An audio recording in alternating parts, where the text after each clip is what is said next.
Thanks for watching. Don't forget to like, comment, share and subscribe to Mufti Tariq Masood, famous scholar. آپ کو میں نے پیغمبروں کی ترتیب بتائی تھی. سب سے پہلے آدم علیہ السلام، شیث علیہ السلام، پھر کہا جاتا ہے کہ ادریس علیہ السلام، پھر نوح علیہ السلام. تو نوح علیہ السلام کا شمار بھی قدیم پیغمبروں میں ہوتا ہے.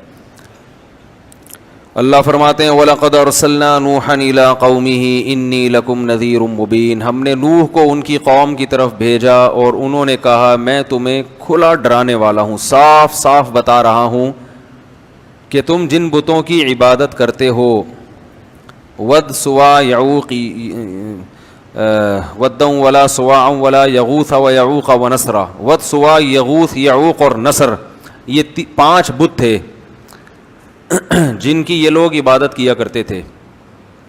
اور یہ بتوں کا پس منظر یہ تھا کہ کوئی بزرگ تھے، بڑے اللہ والے لوگ تھے جو ہر وقت اللہ اللہ کیا کرتے تھے. جب ان کا انتقال ہو گیا تو لوگوں نے عقیدت میں ان کے مجسمے بنا لیے، جیسے لوگ بناتے ہیں نا بڑی شخصیتوں کے. اسلام میں مجسمے بنانا حرام ہے. یہ جو آج کل لٹکے رکھے ہوئے ہوتے ہیں کپڑوں کی دکان پہ مجسمے، ان لوگوں کو چاہیے کہ اللہ کے عذاب سے ڈریں. بہت شدید وعید ہے. چہرہ اڑا دیں اس کا. بھئی آپ نے اپنی پروڈکٹ بیچنی ہے تو شکل دکھانے کی کیا ضرورت ہے؟ تو وہ چہرہ اڑا دیں پھر بے شک ٹھیک ہے، یا چہرہ مسخ کر دیں، ایسے ناریل جیسا گول سر اوپر رکھا ہوا اڑا کے، آنکھ ناک کان نہ بنا ہوا ہو. تو 5 بت تھے جو اصل میں بزرگ تھے، تو ان کی یادگاروں کے طور پر انہوں نے بت بنا لیے. تو شروع میں تو صرف یہ یادگاریں تھیں، آہستہ آہستہ ان کی عبادت بھی شروع ہو گئی. پھر یہ نظریہ آ گیا کہ اللہ تعالیٰ نے ان بزرگوں کو بھی اختیارات دیے ہیں. میں نے ایک بیان کیا تھا کہ اللہ نے اپنے نبی کو اختیارات نہیں دیے ہیں. تو ایک صاحب نے کمنٹس کیے تھے کہ توہین، کہ یہ شخص پیغمبر کی کیا کر رہا ہے؟ توہین. یہ سمجھتا ہے کہ پیغمبر بھی اس جیسے ہیں، معاذ اللہ، جیسے اس کو اختیار نہیں ہے تو پیغمبر کو بھی اختیار نہیں. تو یاد رکھو سب شرک جب بھی شروع ہوا ہے نا تو یہیں سے شروع ہوا ہے کہ اللہ نے، یار یہ آواز صحیح نہیں ہے، مزہ نہیں آ رہا، اس کو تھوڑا سا بڑھائیں یار، کہ اللہ تعالیٰ نے پیغمبروں کو، اپنے نیک لوگوں کو اختیارات دیے ہیں. اولاد ہے، بارش ہے، ہم ان سے بھی مانگ سکتے ہیں. تو پیغمبر کو جو مقام اور فضیلت حاصل ہے وہ اختیارات کی وجہ سے نہیں ہے، وہ اس لیے کہ آپ اللہ کا پیغام لوگوں تک پہنچا رہے ہیں. دیکھو امریکہ کا سفیر یہاں پر آئے گا تو اس کی ایک ویلیو ہوگی نا، اس لیے تھوڑی کہ وہ فیصلہ بھی کر سکتا ہے، فیصلہ وہ نہیں کرے گا، فیصلہ تو حکومت کرے گی. لیکن اس کی کوئی عزت کیوں دی جائے گی؟ بھائی امریکہ کا سفیر ہے، اس کی توہین امریکہ کی توہین سمجھی جائے گی. جتنا بڑا ملک ہوگا اس کے سفیر کی عزت بھی اتنی ہی زیادہ.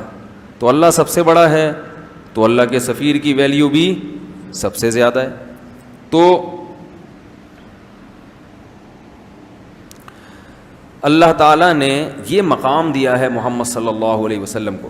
تو انہوں نے 5 بتوں کی عبادت شروع کر دی. عبادت کا مطلب ان سے مانگنا، کہ یہ دیتے ہیں، اللہ کے دینے سے دیتے ہیں. عطائی، وہ عطائی اور ذاتی کا فرق میں ڈال کے نا، کہ یہ عطائی ہے، ان کے پاس اللہ کا عطا کردہ بہت کچھ ہے، تو یہ لوگوں کو کیا کرتے ہیں؟ وہ دیتے ہیں لوگوں کو. تو پہلی دفعہ نوح علیہ السلام وہ پیغمبر تھے جو دنیا میں شرک کو ختم کرنے کے لیے آئے. اس سے پہلے لوگوں میں شرک نہیں تھا، بدعملی تھی، بدعملی، اس کو ٹھیک کرنے کے لیے پیغمبر آتے تھے. لیکن شرک کو ختم کرنے کے لیے جو پہلے پیغمبر دنیا میں آئے، بھائی ایک بندہ نا یہاں آ کے بیٹھ جایا کرے، دیکھتا رہے ٹوں ٹاں پی پاں، جب ہو رہا ہے اس کو سیٹنگ پہ لے آئے. تو وہ بیچارہ وہ کیمرہ بھی سنبھال رہا ہے، وہ بٹن کسی اور کے حوالے کر دے نا، اور جس کے حوالے بٹن ہو خود اس پہ بھی ایک بٹن لگا ہوا ہو اس کو سیٹ کرنے کے لیے. تو 5 جو حضرت نوح علیہ السلام آئے اور قرآن کے مطابق 950 سال نوح علیہ السلام نے قوم کو دعوت دی. اس سے پتہ چلتا ہے کہ لوگ اپنی جو خاندانی پرمپرائیں ہیں ان کو چھوڑنے کے لیے تیار نہیں ہوتے. کہ بھئی ہمارے باپ دادا کا نظام، ہمارا کلچر اس کو قبول نہیں کرتا ایکچولی. معذرت کے ساتھ یہ جو میں شادیوں پہ رٹے لگاتا رہتا ہوں نا، اس کو بھی پتہ ہے آپ کیوں قبول نہیں کرتے، کہ ہمارا کلچر قبول نہیں کرتا. دلائل کی دنیا میں آپ کے پاس کوئی جواب نہیں ہے، طنز بھی کرتے ہیں، سب کچھ کرتے ہیں، لیکن بس کلچر قبول نہیں کرتا. تو ساری فساد کہاں سے آتا ہے؟ اچھائیاں بھی کلچر سے آتی ہیں لیکن برائیاں بھی کلچر سے آتی ہیں. تو ہمیں یہ دیکھنا چاہیے کہ جو کلچر کی اچھی چیزیں ہیں ان کو اڈاپٹ کرنا چاہیے، جو بری چیزیں ہیں. اب دیکھو آج ایک ہندو لڑکی، پھر ماشاءاللہ میسج آیا کہ کسی نے مجھے، عثمان بھائی نے رابطہ کرایا کہ انڈیا میں ایک ہندو ہے، مسلمان ہوئی ہے گھر کے اندر. میں سمجھا تو کوئی آدمی ہے، تو میں نے بڑا اپریشیٹ کیا اس کو، واٹس ایپ پہ اس کو میسج بھیجے. وہ چھپ کے روزے رکھ رہا ہے، چھپ کے نمازیں پڑھ رہا ہے، سارا گھرانہ ہندو. بعد میں اس نے بتایا کہ میں لڑکی ہوں. عورت کے لیے، ایک لڑکی کے لیے کتنا مشکل کام ہے اپنے خاندان سے بغاوت کرنا. تو کیسے ہمت دی اللہ نے، لیکن چھپ کے روزے اور چھپ کے نمازیں، چاروں طرف ماحول ساتھ نہیں دے رہا. لیکن بات سمجھ میں آ گئی کہ بھئی ہم ان پتھروں کے بنے ہوئے بتوں کو کیوں پوجیں، یہ کیا لگتے ہیں ہمارے، یہ کیا لگتا ہے ہمارے. عجیب بات ہے، آپ کو کوئی آپ کے گھریلو معاملات میں دخل اندازی دے، آپ کو برا لگے گا نا. کوئی بندہ آئے جو آپ کا بڑا دوست ہو، کہ اور بھائی بتاؤ بھابھی آج کل تمہارے ساتھ سیٹ چل رہی ہیں، آپ بولیں گے کہ تو میرا کیا لگتا ہے بھائی، یا تو میں نے تیرے ساتھ شیئر کیا ہو اپنے گھریلو معاملات، پھر تو مجھ سے پوچھے تو ٹھیک ہے، تو خام خواہ میں آگے پوچھ رہا ہے بھابھی واپس آ گئی ہیں ٹھیک ہے. تو آپ کہیں گے بھائی تو میرا کیا لگتا ہے جو تم مجھ سے اتنی ڈیٹیل میں پوچھ رہا ہے. تو ایک انسان، اس سے کے سامنے آدمی اپنے گھریلو حالات شیئر نہیں کرتا، اور اگر وہ خود سے دلچسپی لے تو غصہ ہو جاتا ہے. تو انسان کی تو پھر بھی ایک ویلیو ہے. تو جن بتوں کو آپ نے اپنے ہاتھوں سے بنایا وہ تو انسان سے بھی کم ہیں. ان کے سامنے اپنے سارے راز فاش کر دینا کہ میں نے یہ کیا تھا، بھگوان میرے یہ معاف کروا دو، میرے آج کل پیسے نہیں ہیں جیب میں، پیسے دلوا دو. تو ساری اپنی ذاتی پرسنل باتیں اس کے ساتھ شیئر کرنا، یہ تو میرے بھائی اور بھی زیادہ غلط بات ہے نا، تو بہت ہی بری بات. آپ بھگوان سے بولا کرو تو میرا کیا لگتا ہے بھائی، جو میں تجھے اپنے دکھڑے سناؤں، تو لگتا کیا ہے ہیں بھائی، تجھے تو کمپنی نے بنایا ہے. بس زیادہ نہیں بولوں گا میں. وہ ایک اور ہندو کا فون آ رہا ہے، وہ ہندو ہی ہے، وہ کہہ رہے یار آپ مذاق اڑاتے ہو ہندو مذہب کا. میں نے مذاق تو نہیں اڑایا بھائی کبھی. خیر، تو اللہ ہدایت دے، عقل سلیم عطا فرمائے. تو نوح علیہ السلام نے 950 سال دعوت دی ہے، 40-50 سے زیادہ لوگ ایمان نہیں لائے، 40-50. اور دن میں بھی پکارا، رات کو بھی پکارا، ربی انی دعوت قومی لیلا و نہارا. دن میں بھی گیا، رات کو بھی گیا. اور کیا ہو گیا تھا کہ دیکھ کے نا آنکھوں میں، کانوں میں انگلیاں ڈالنے لگے تھے لوگ. اس وقت عمریں لمبی ہوتی تھیں لوگوں کی، قد بھی بڑے لمبے ہوتے تھے. نبی صلی اللہ علیہ وسلم نے فرمایا آدم علیہ السلام کا قد 60 گز تھا. 60 گز کتنا ہوگا بھائی، یہاں سے وضو خانے تک. پاؤں کتنے بڑے بڑے ہوں گے بھائی، آنکھیں بہت اللہ نے قد دیے تھے پہلے لوگوں کو. انلزمکموہا وانتم لہا کارہون ویا قوم لا اسألکم علیہ مالا. اے میری قوم، میں اس تبلیغ پر تم سے پیسے نہیں لے رہا. پوری قوم کی مخالفت مول لے کر 900 سال ہو گئے مخالفت کی ہے، تو یہ بھی تو میرے برحق ہونے کی علامت ہے. مجھے کیا مل رہا ہے اس سے؟ 900 سال کا عرصہ ہو گیا اور میں تم سے کوئی اجر نہیں لے رہا. پوری قوم سے میں نے ٹکر لی ہوئی ہے. وَمَا بِطَارِدِ الَّذِينَ آمَنُوا. رہا یہ مسئلہ کہ ان غریبوں کو اپنی مجلس سے نکال دوں، تو مَا أَنَا بِطَارِد، یہ میرے لیے ممکن نہیں ہے، یہ نہیں ہو سکتا. چاہے سارے کافر ہو کے مر جاؤ، جو ایمان لانے والا ہے اس کو میں اپنی مجلس سے نکال دوں غریب یا مسکین ہونے کی بیس پہ، یہ میرے لیے ممکن نہیں ہے. انہم ملاقو ربہم، یہ بھی کل اپنے رب سے ملاقات کریں گے. ان کے اعمال کا بھی ان کو بدلہ دیا جائے گا، تمہارے اعمال کا بھی تم کو بدلہ دیا جائے گا.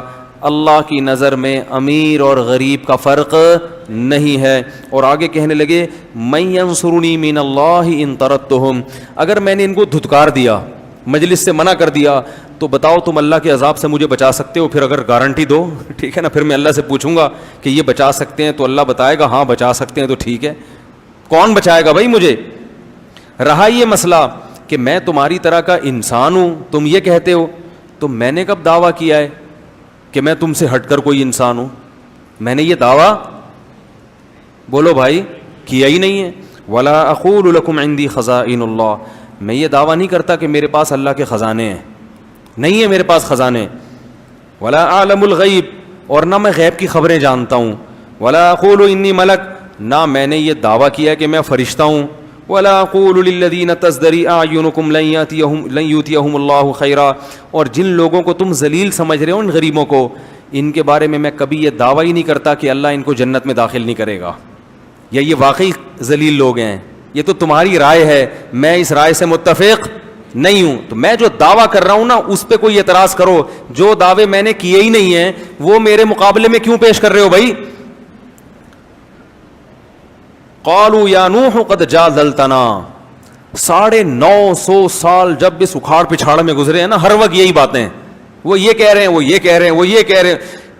950 سال جب گزر گئے تو قوم کہنے لگی قد جادلتنا فاکثرت جدالنا، اے نوح ہمارا تیرا جھگڑا بہت لمبا ہو گیا ہے اور یہ بہت طول پکڑ گیا ہے، اب اس کو ختم کر دینا چاہیے، اس جھگڑے کو، اب اس جھگڑے کو ختم کر دینا چاہیے. کیسے؟ فاتنا بما تعیدنا ان کنت من الصادقین، جس عذاب کا تو وعدہ کرتا ہے نا، اب وہ عذاب لے آ.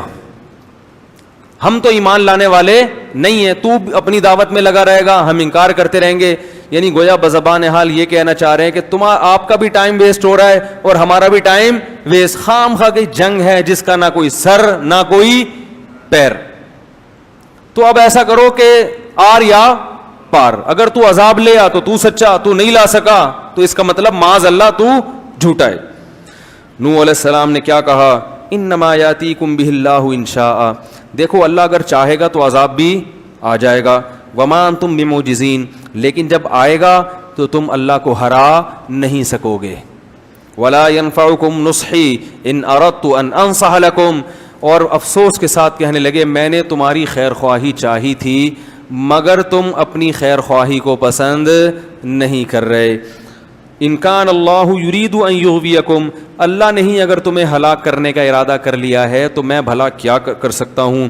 وأوحی الی نوح، اللہ فرماتے ہیں اس کے بعد ہم نے نوح علیہ السلام کو وحی کی کہ انہ لن یؤمن من قومک الا من قد آمن، اے نوح جتنے لوگ ایمان لا چکے ہیں نا، اس سے زیادہ مزید کوئی آدمی ایمان نہیں لائے گا. دیکھو عذاب ٹلا ہوا تھا اس لیے کہ اللہ کو پتا تھا کچھ لوگ اور بھی ہیں جو ایمان لائیں گے، ان کے ایمان لانے کا انتظار ہو رہا تھا. تو 40 45 یا 50 لوگ ایمان لائے، اور جب وہ آخری شخص ایمان لایا ہے اللہ نے کہا اے نوح اب یہ لوگ ایمان نہیں لائیں گے. لن یؤمن من قومک الا من قد آمن فلا تبتئس بما كانوا يفعلون. اب کروں کیا ہے اللہ میں؟ نوح علیہ السلام کو اللہ نے حکم دیا، پیغمبر کو خود نہیں پتا ہوتا کہ اب ہوگا کیا، ہر چیز اللہ سے پوچھ رہے ہیں، غیب کا علم نہیں ہوتا. اللہ نے کہا وَاصْنَعِ الْفُلْكَ، کشتی بنا. صناعت عمل کا لفظ نہیں ہے، صنعت کہتے ہیں بڑی محنت سے کاریگری سے کوئی چیز بنانا. کشتی بنا بِأَعْيُنِنَا، ہماری نظروں کے سامنے، ہماری آنکھوں کے سامنے، یعنی بالکل ہماری نگرانی میں ہم بتائیں گے کون سا پھٹا کہاں جوڑنا، کیونکہ نوح علیہ السلام کو کشتی بنانا تھوڑی جانتے تھے.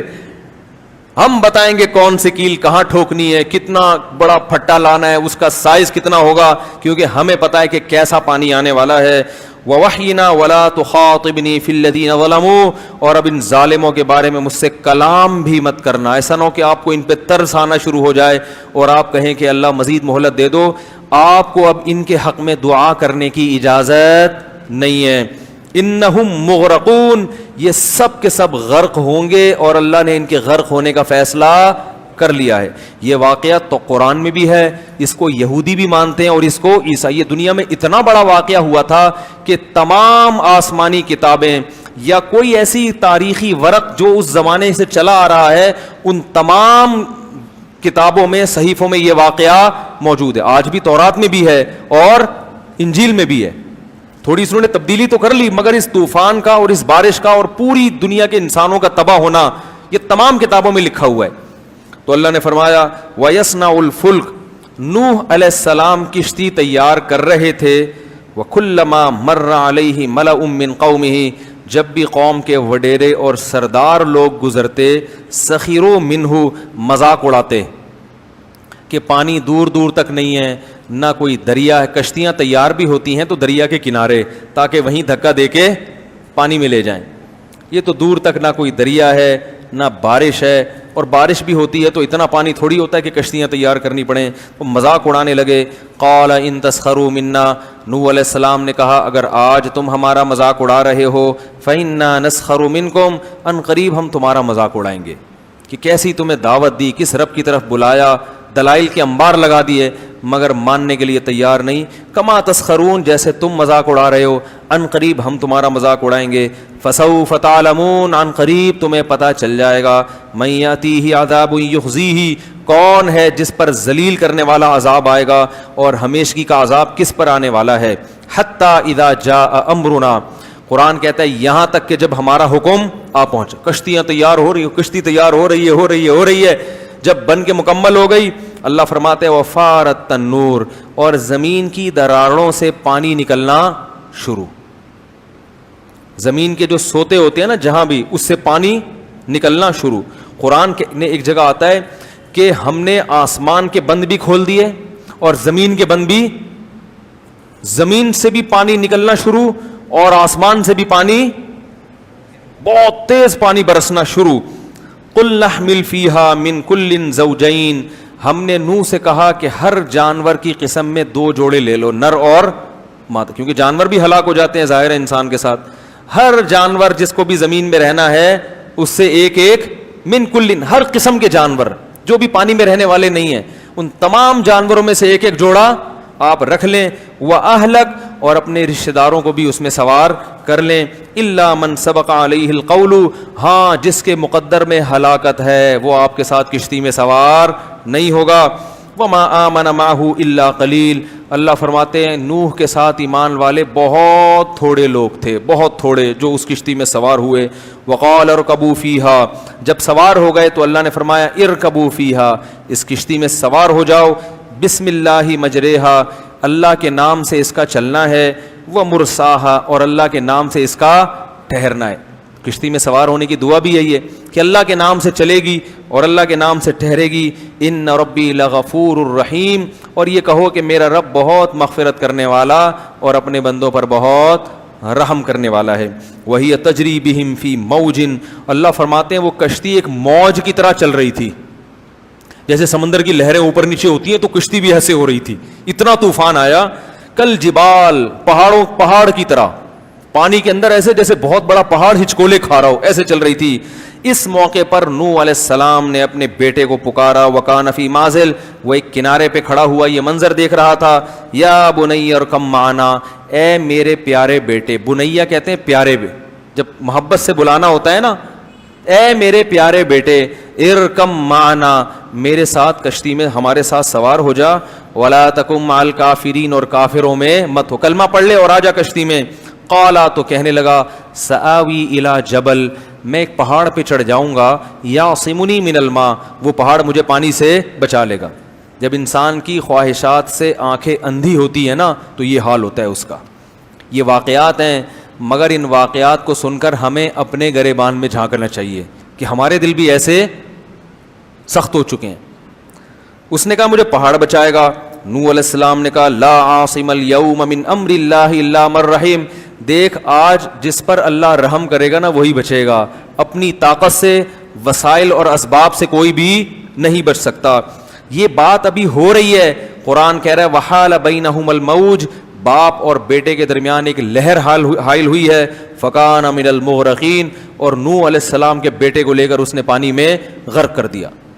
قرآن میں دوسری جگہ آتا ہے اغرقوا فادخلوا نارا, پوری قوم غرق ہوئی اور آگ میں داخل. یہ قبر کا عذاب ہے. اس سے یہ بھی پتہ چلتا ہے کہ قبر کے عذاب کے لیے قبر میں دفن ہونا ضروری. لوگ کہتے ہیں نا قبر میں دفن نہیں ہوں گے تو کہاں سے عذاب ہوگا, تو اللہ کہہ رہا ہے سمندر پانی میں غرق ہوئے اور داخل کہاں ہوئے, آگ میں. آپ ایئر کنڈیشن کمرے میں سو رہے ہو اور خواب میں آگ میں جل سکتے ہو کہ نہیں جل سکتے؟ تو خواب کی مثال بھی برزخ کی مثال بھی خواب کی طرح ہے. تو برزخ جب پانی میں مرتا ہے نا انسان تو کسی اور جہاں میں پہنچ جاتا ہے, وہاں آگ بھی ہے اور جنت کا باغ بھی ہے وہاں پہ. جب یہ وہ بیٹا بھی ہلاک ہوا تو سب ہلاک ہو گئے. قیل یا ارض ابلعی ماءکی, اللہ فرماتے ہیں ہم نے زمین کو کہا اے زمین اپنے پانی کو نگل لے.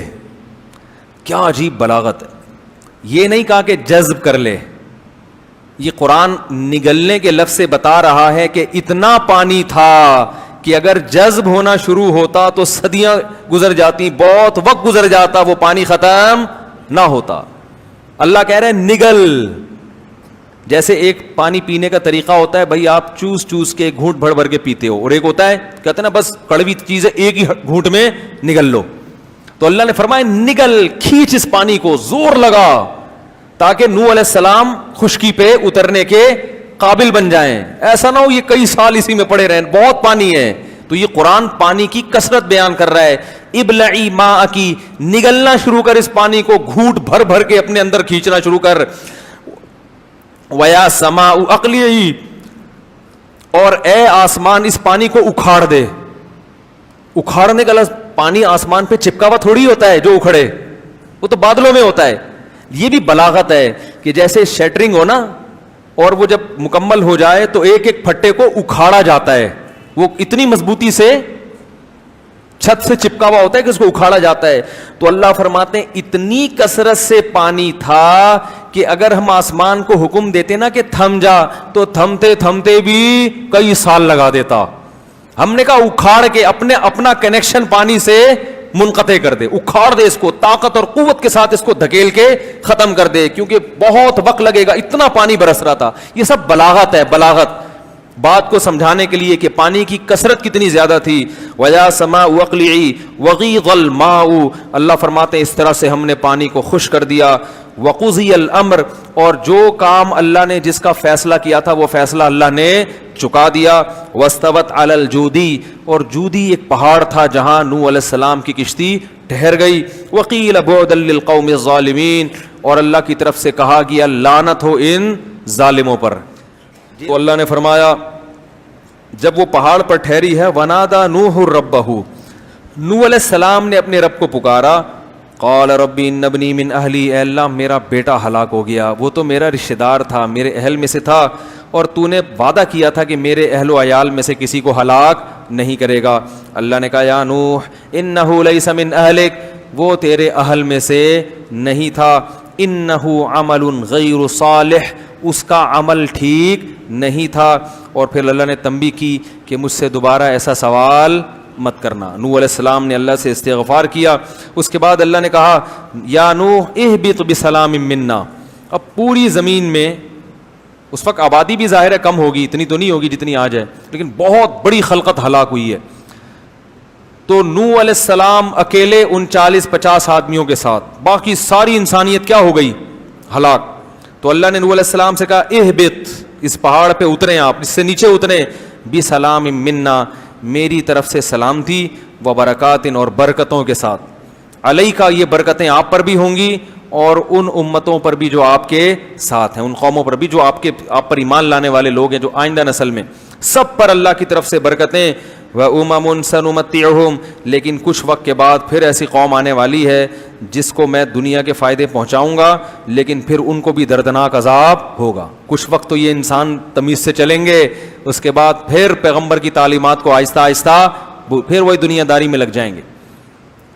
تو قرآن کہہ رہا ہے تلک من انباء الغیب, اے محمد صلی اللہ علیہ وسلم یہ وہ غیب کی باتیں ہیں, نوحیہا الیک, جو ہم آپ کو بتا رہے ہیں. ما کنت تعلمھا انت, یہ باتیں آپ بھی نہیں جانتے تھے, ولا قومک, اور نہ آپ کی قوم جانتی تھی, آپ عالم الغیب نہیں ہیں. من قبل ھذا, میرے بتانے سے پہلے آپ نہیں جانتے تھے. فاصبر, لہذا جیسے نوح نے 950 سال صبر کیا ہے, آپ بھی ان مشرکین کی تکلیفوں پر صبر کریں. ان العاقبۃ, کیسا پیارا اختتام ہو رہا ہے اس واقعے کے, اینڈ کتنا اچھا ہے.